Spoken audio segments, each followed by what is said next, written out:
Hi friends, അപ്പോൾ ഇനിയിപ്പോൾ നമുക്ക് ഒരു പച്ചടി, മധുര പച്ചടിയാണ് ഇന്ന് വീഡിയോയിൽ ഞങ്ങൾ കാണിക്കുന്നത്. അപ്പോൾ സദ്യയിൽ നമ്മൾ മാറ്റി നിർത്താൻ പറ്റാത്ത ഒന്നാണ് മധുര പച്ചടി. അപ്പോൾ മധുര പച്ചടി നമ്മൾ പലത് വെച്ചിട്ട് ട്രൈ ചെയ്യാറുണ്ട്. ഇന്ന് ഞാൻ പൈനാപ്പിൾ വെച്ചിട്ട് ഉള്ള മധുര പച്ചടിയാണ് തയ്യാറാക്കുന്നത്. ഞാൻ പൈനാപ്പിളും അതുപോലെ 2 പച്ചമുളക് അരിഞ്ഞിട്ടിട്ടുണ്ട്. ഇത് നമുക്ക് ആദ്യം ഒന്ന് വേവിക്കണം. അപ്പോൾ ഞാൻ വേവിക്കാനായിട്ട് ഒരു ചീൻചട്ടിയിൽ പൈനാപ്പിൾ ഇട്ടിട്ടുണ്ട്. ഇത് വേവാനായിട്ട് കുറച്ച് വെള്ളം കൂടി ഒഴിച്ചു കൊടുക്കാം. നമുക്ക് കുറച്ച് വെള്ളം ഒഴിച്ചാൽ മതി. കാര്യം വേറൊന്നുമല്ല, പൈനാപ്പിളിൻ്റെ ഉള്ളിൽ നല്ല വെള്ളമുണ്ട്. നമുക്ക് ജ്യൂസ് അടിക്കുന്നതൊക്കെയാണ്. അപ്പോൾ നല്ല വെള്ളമുള്ളതാണ് പൈനാപ്പിൾ. ഇത് നമുക്ക് ഉപ്പും മഞ്ഞളും കൂടി ഇട്ട് ഒന്ന് വേവിച്ചെടുക്കണം. അപ്പോൾ ഇതിലേക്ക് നമുക്ക് ഒരു ടേസ്റ്റിന് ആവശ്യമായിട്ടുള്ള ഉപ്പ് ചേർത്ത് കൊടുക്കാം. മധുരമാണെന്ന് പറഞ്ഞ് നമ്മൾ ഉപ്പ് കുറയ്ക്കേണ്ട കാര്യമില്ല. അതുപോലെ മഞ്ഞൾ, പിന്നെ നമുക്ക് ആ ഒരു മധുരത്തിനെ എടുത്ത് കിട്ടാൻ വേണ്ടിയിട്ടും ടേസ്റ്റ് ഈക്വൽ ആവാൻ വേണ്ടിയിട്ട് വളരെ കുറച്ച് മുളക് പൊടി കൂടി, ഒരു 1/4 ടീസ്പൂണോളം മുളക് പൊടി കൂടി ചേർത്ത് കൊടുക്കാം. ഇനി ഇത് നന്നായിട്ട് നമുക്കൊന്ന് മിക്സ് ചെയ്തിട്ടൊന്ന് അടച്ച് വെക്കണം. ഇത് നന്നായിട്ടൊന്ന് വെന്ത് വരണം. ആ സമയത്ത് നമുക്ക് ഞാനിവിടെ തേങ്ങ എടുത്ത് വെച്ചിട്ടുണ്ട്. അപ്പം കുറച്ച് നമുക്ക് ആ ഒരു പൈനാപ്പിളിന് ആവശ്യമായിട്ടുള്ള തേങ്ങ ഞാൻ എടുത്തിട്ടുണ്ട്. ഏകദേശം ഒരു 1/4 കപ്പോളം തേങ്ങ ചിരകിയതാണ്. അതിലേക്ക് 1 ടീസ്പൂൺ കടുക് എടുത്ത് വെച്ചിട്ടുണ്ട്. അപ്പോൾ ആദ്യം നമുക്ക് തേങ്ങയൊന്ന് നന്നായിട്ട് അരയ്ക്കണം. നന്നായിട്ട് അരഞ്ഞതിന് ശേഷം നമുക്ക് ഈ കടുകിട്ട് ഒന്നുകൂടി ഒന്ന് അരയ്ക്കണം. കാര്യം ആദ്യമേ നമ്മൾ കടുകിട്ട് അരച്ചു കഴിഞ്ഞാൽ അതിന് ടേസ്റ്റ് വ്യത്യാസം വരും. ലാസ്റ്റിൽ മാത്രം നമുക്ക് അരച്ച് ഒരു 1/4 അരവൊക്കെ ആയി കഴിയുമ്പോഴത്തേക്കിനും നമ്മൾ കടുകും കൂടി ഇട്ടിട്ട് നല്ല 2 രീതിയിൽ അരയ്ക്കുമ്പോഴത്തേക്കിനും നമുക്ക് പച്ചടിക്ക് ആവശ്യമായിട്ടുള്ള അരവാകും. അപ്പം നന്നായിട്ട് തിളയ്ക്കാൻ തുടങ്ങിയിട്ടുണ്ട്. നമുക്ക് ഈ സമയത്ത് കറിവേപ്പില ഒന്ന് കീറി നമുക്ക് അതിലേക്ക് ഇട്ട് കൊടുക്കാം. അതുപോലെ തന്നെ നമ്മൾ വെള്ളം ഒഴിച്ചു. അതിന് ശേഷം അതിൽ നിന്ന് വെള്ളവും കൂടി ഇറങ്ങിയിട്ട് നന്നായിട്ട് ആ ഒരു വെള്ളത്തിൻ്റെ അളവ് ഒന്ന് കൂടിയിട്ടുണ്ട്. പെട്ടെന്ന് വേവുകയും ചെയ്യും. ഇപ്പോൾ ഈ ഒരു രീതിയിൽ ഞാനിപ്പോൾ ഒരു മീഡിയം ഫ്ലെയിമിലാണ് ഇട്ടേക്കുന്നത്. മീഡിയം ഫ്ലെയിമിൽ 2 മിനിറ്റ് നന്നായിട്ടൊന്ന് തിളക്കട്ടെ. അപ്പോഴത്തേക്കും നമ്മളുടെ പൈനാപ്പിൾ വെന്ത് കിട്ടും. ഞാനിവിടെ അരച്ച് വെച്ചിട്ടുണ്ട്. അപ്പം കടുകും തേങ്ങയും കൂടെ ഇട്ട് അരച്ച് വെച്ചിട്ടുള്ളതാണ്. നല്ല പേസ്റ്റായിട്ട് തന്നെ, പരിപ്പിനൊക്കെ അരയ്ക്കുന്ന ആ ഒരു രീതിയിൽ തന്നെ നല്ല രീതിയിൽ നന്നായിട്ട് അരച്ചെടുക്കണം. അപ്പോൾ ഇത് ഞാൻ അരച്ച് വെച്ചിട്ടുണ്ട്. ഇതിപ്പം ഇടാനായിട്ടില്ല. ഒന്നുകൂടി ഒന്ന് നമ്മുടെ പൈനാപ്പിൾ ഒന്ന് വെന്തതിന് ശേഷം നമുക്ക് അതിലേക്ക് ഇത് ചേർത്ത് കൊടുക്കാം. ഇപ്പോൾ ഇതൊന്ന് നന്നായിട്ട് തിളച്ചിട്ട് വെള്ളമൊക്കെ ഒന്ന് കുറഞ്ഞ് വന്നിട്ടുണ്ട്.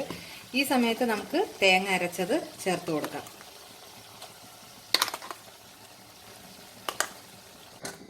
ഇപ്പം തേങ്ങ ഇട്ടിട്ടുണ്ട്. നന്നായിട്ട് നമുക്കൊന്ന് ഇളക്കി കൊടുക്കാം. തേങ്ങ ഇട്ട് തിളച്ച് വരുമ്പോൾ നമുക്ക് തീ ഓഫ് ചെയ്തതിന് ശേഷം നമുക്ക് തൈര് കൂടി ഒന്ന് ചേർത്ത് കൊടുക്കണം. അതുപോലെ തന്നെ പൈനാപ്പിളിന് മധുരം കുറവാണെങ്കിൽ നിങ്ങൾക്ക് ഓപ്ഷനിലാണ് പഞ്ചസാരയോ ശർക്കരയോ നിങ്ങൾക്ക് ചേർത്ത് കൊടുക്കാം. അതെല്ലാം മധുരം ഉണ്ടെങ്കിൽ അത് പിന്നെ ചേർക്കേണ്ട കാര്യമില്ല. ഇതിപ്പം നല്ല മധുരം ഉണ്ട് ഈ പൈനാപ്പിളിന്. അതുകൊണ്ട് ആ ഒരു രീതിക്കുള്ള ഇത് മതി. പഞ്ചസാര നമ്മൾ പുറമെ ആഡ് ചെയ്യുന്നില്ല. അപ്പോൾ തേങ്ങയിട്ട് നന്നായിട്ട് തിളയ്ക്കാൻ തുടങ്ങിയിട്ടുണ്ട്. നമുക്ക് ഈ സമയത്ത് ഈ ഓഫ് ചെയ്യാം. ഓഫ് ചെയ്തു. ഇനി നമുക്കിതിലേക്ക് തൈര്, ഒരു 1/2 ഗ്ലാസ് തൈര്, പുളിപ്പുള്ളതാണെങ്കിൽ 1/2 ഗ്ലാസ്, പുളിപ്പ് കുറവാണെങ്കിൽ അതനുസരിച്ച് നിങ്ങൾ ചേർക്കുക. ചെറിയൊരു പുളിയും അതുപോലെ മധുരവും ഉപ്പും എരിവും ഒക്കെ ഉള്ള നല്ല നമുക്ക് സദ്യക്ക് ഒഴിച്ച് കൂട്ടാൻ, അല്ലെങ്കിൽ നമുക്കത് മാറ്റി നിർത്താൻ പറ്റാത്ത ഒന്നാണ് ഈ ഒരു മധുരപ്പച്ചടി എന്ന് പറയുന്നത്.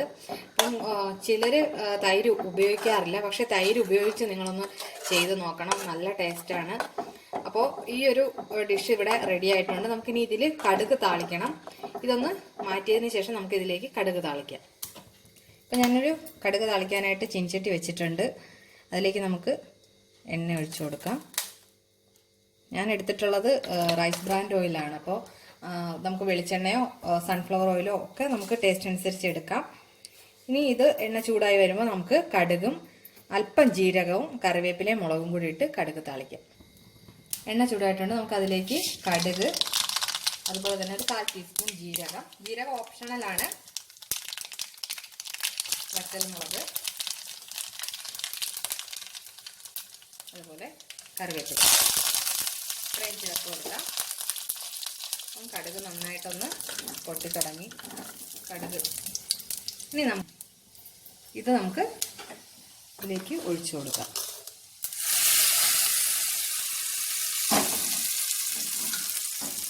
ഇപ്പോൾ നമ്മുടെ പച്ചടി, പൈനാപ്പിൾ പച്ചടി ഇവിടെ റെഡി ആയിട്ടുണ്ട്. തയ്യാറാക്കാനും എളുപ്പമാണ്. കറക്റ്റ് പറഞ്ഞു കഴിഞ്ഞാൽ നമുക്ക് ആ ഒരു വീഡിയോയുടെ ലെങ്ത് മാത്രമാണ് പൈനാപ്പിൾ കിച്ചടിക്ക് എടുത്തിട്ടുള്ള സമയം. കാര്യം പൈനാപ്പിൾ ആ പെട്ടെന്ന് വെന്ത് കിട്ടും. ഇതിപ്പോൾ നിങ്ങൾക്ക് ഇങ്ങനെ വേവിക്കാൻ പ്രയാസമാണ്, അല്ലെങ്കിൽ ടൈം കുറച്ച് കൂടുതലാകുന്നു തോന്നുന്നെങ്കിൽ ചെറുതായിട്ട് മിക്സിയിലൊന്ന് അടിച്ചതിന് ശേഷം വേവിച്ചെടുക്കാവുന്നതേ ഉള്ളൂ. അപ്പോൾ ഇതിലും നല്ല, അല്ലെങ്കിൽ അടിപൊളി ഒരു ഡിഷുമായിട്ട് ഇനിയും കാണാം. സദ്യക്ക് നമ്മൾ കൂട്ടുന്ന ഈ ഒരു പച്ചടി നിങ്ങളൊന്ന് ട്രൈ ചെയ്ത് നോക്കുക. അപ്പോൾ ട്രൈ ചെയ്തതിന് ശേഷം നിങ്ങൾ കമൻ്റ് അറിയിക്കുക. നല്ലൊരു വീഡിയോയുമായിട്ട് കാണാം. അതുവരെ ബൈ.